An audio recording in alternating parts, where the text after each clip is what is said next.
আসসালামু আলাইকুম, কেমন আছেন সবাই? আশা করছি ভালো আছেন। সূরা আল বাকারার ২১৬ নং আয়াতের অর্থ পড়ছি, গুরুত্বপূর্ণ তথ্য, সাথেই থাকুন।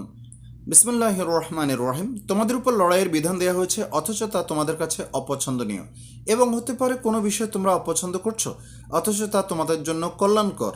আর হতে পারে কোনো বিষয় তোমরা পছন্দ করছো, অথচ তা তোমাদের জন্য অকল্যাণকর।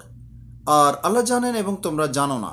তো এখানে আল্লাহ তাআলা এটাই বলছেন যে অন্যায়ের বিরুদ্ধে, জুলুমের বিরুদ্ধে আল্লাহ তাআলা লড়াই করতে বলেছেন, জিহাদ করতে বলেছেন।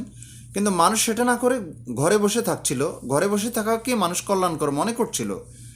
আর যদি তারা অন্যায়ের বিরুদ্ধে জিহাদ করতো, লড়াই করতো, তাহলে জুলুমের শিকার হতো না, জুলুমকারীরা তাদের উপর প্রবল হতো না এবং তারা বিজয়ী হতো। তো আমরা ইতিমধ্যে সেটা বাংলাদেশে প্রমাণ দেখেছি। মানুষ যখন চুপ করে ঘরে বসেছিল, 15-16 বছর অত্যাচারিত হচ্ছিল, কিন্তু যখনই মানুষ সোচ্চার হয়েছে, ঠিক তখনই মানুষ অত্যাচার থেকে বাঁচতে পেরেছে। তো এর থেকে উদাহরণ কী হতে পারে?